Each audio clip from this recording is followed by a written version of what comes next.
Já voltamos com Gazeta Manchete. Governo, justiça e sociedade civil juntos tentam a todo custo garantir a vida de uma mulher vítima de violência doméstica. Mas nem sempre medidas de prevenção ou assistência são suficientes para evitar o crime. Na última reportagem da série Feminicídio Ciranda do Medo, vamos ver como o apoio é importante para evitar um mal maior.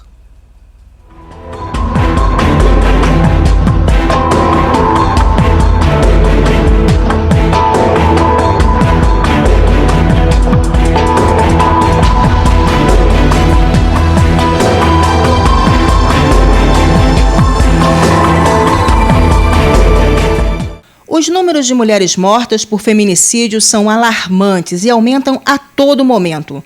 Políticas públicas como a Lei Maria da Penha, considerada no Brasil um marco jurídico das ações de proteção à mulher, surgem algum efeito. O Botão da Vida também é uma estratégia implantada no Estado nesse sentido. Ele permite que alertas sejam enviados para a polícia em caso de ameaça ou de agressão pelo marido ou companheiro que cumpre algum tipo de medida de proteção de sua companheira. E novas propostas e tentativas aparecem a todo momento. Uma dessas ações partiu da Assembleia Legislativa do Acre.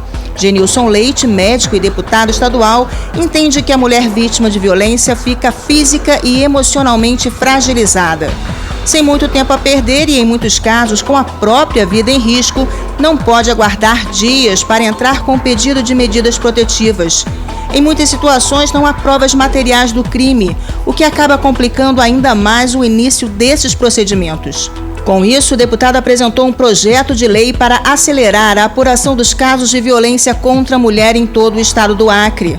O texto propõe que essas mulheres tenham prioridade para atendimentos no Instituto Médico Legal, a fim de realizarem exames periciais que constatem as agressões ou outras formas de violência.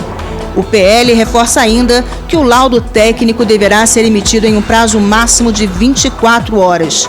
Já aprovado na ALEAC, o PL agora aguarda apenas a sanção governamental. No ano passado, ano de 2018, no Brasil foram registrados mais de 900 feminicídios. No primeiro semestre deste ano, de 2019, mais de 300 casos já foram registrados. E, diante disso, nós pensamos em criar alguns elementos aqui no Acre para evitar isso. E o nosso projeto, o que é que ele prevê? Ele prevê celeridade na emissão de laudos do IML.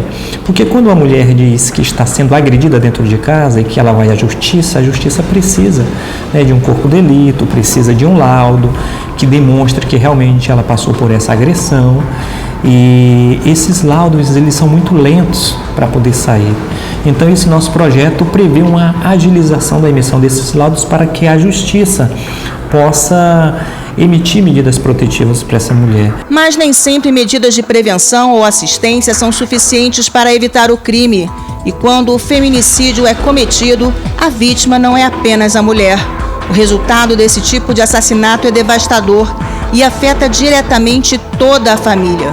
Nesse momento, o socorro chega por meio do Centro de Atendimento à Vítima, o CAV, que é um órgão auxiliar do Ministério Público do Acre. Criado em 2016, conta com uma equipe multiprofissional.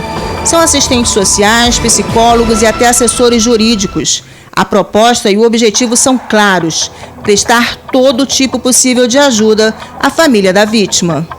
Lucélia Quintela, Mariana Ayashi e Otília Morim são algumas dessas profissionais. Pelas mãos delas, os parentes mais próximos das vítimas, como pais e filhos, recebem toda a assistência possível. Esse atendimento começa logo após o conhecimento do crime e segue até o momento em que eles se sentirem fortes o suficiente para voltarem a caminhar sozinhos.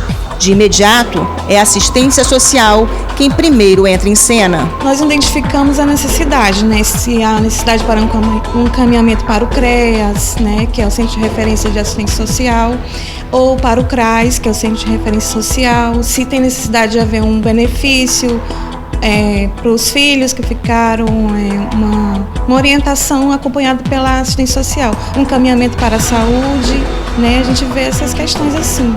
Procedimentos burocráticos encaminhados, hora de cuidar do emocional dessas pessoas. É quando chega a ajuda psicológica. A gente começa a ver a questão de como a psicologia pode ajudar, né? Como um acompanhamento clínico, né? Nós temos uma parceria com a Secretaria Municipal de Saúde, onde nós encaminhamos para atendimento clínico que são feitos nos postos de saúde, né, nas unidades de saúde.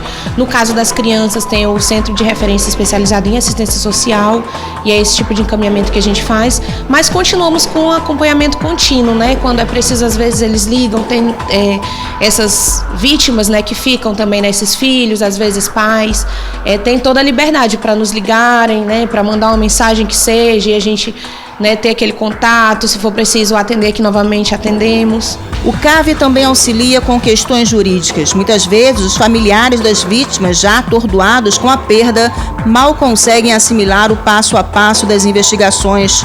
Hora da assessoria jurídica entrar e fazer a parte dela. Eu, como assessora jurídica, converso no sentido de explicar como vai ser dali para frente a investigação criminal, né?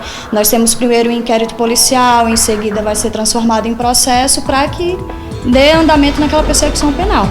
As famílias, elas têm muita dúvida nesse sentido. Eu preciso de advogado, eu não preciso de advogado, então o papel do Ministério Público nesse sentido é orientar. Mas a pergunta que fica é por que crimes de feminicídio acontecem?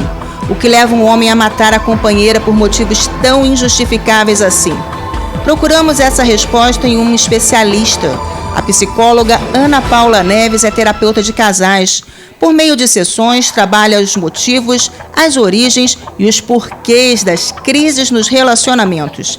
Mas nem sempre essas pessoas que vivem sob algum tipo de pressão conseguem chegar até aqui, o que acaba aumentando o número de mulheres mortas pelos próprios companheiros. Muitas vezes, a relação no núcleo que ele foi criado, a baixa autoestima e a insegurança do homem são os fatores que geram o comportamento abusivo. A questão assim dele controlar, ele tá sempre te privando de situações, de amizades, de locais, do que você pode ou não usar. São características sutis, né, inicialmente. Porque o que acontece? No início de um relacionamento é comum você ter aquele hábito, né, mais assíduo de estar ali presente, de saber como que está o dia, o que a pessoa está fazendo ou não, se ela está bem. Só que quando isso ultrapassa o limite do saudável, é onde a mulher deve ficar atenta. A gente escuta muitas pessoas falarem que o Antônio era muito calmo, o Joaquim era muito tranquilo, ninguém imaginava que ele ia ter esse tipo de comportamento, né? É possível realmente um homem que tem um comportamento absolutamente calmo, da noite pro dia, se tornar um assassino? Quando a pessoa extravasa nesse momento, ela já tem características que estavam ali ocultas, né? E que em algum momento aflorou. E aí ele comete um determinado crime, né? Algo em relação ao sexo feminino. Na verdade, ele não ama, né?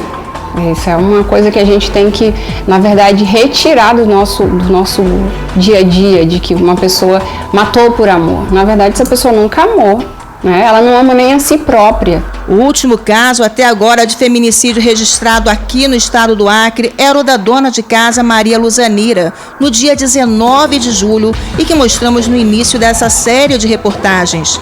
Mas 10 dias depois, em 29 de julho, outra mulher foi assassinada por feminicídio. Rosângela da Silva Oliveira foi morta em Tarauacá com 22 facadas. O assassino, o próprio marido dela. Mas até quando esse será realmente o último registro de feminicídio que iremos noticiar? A história que marcou a vida e a morte de Maria Luzanira nos ajudou a ilustrar todo esse material e a mostrar que é preciso mudar. Mudar para que dezenas, centenas e até mesmo milhares de outras Marias não tenham o mesmo fim. Um fim que foi definido pelas mãos e pela vontade de um homem.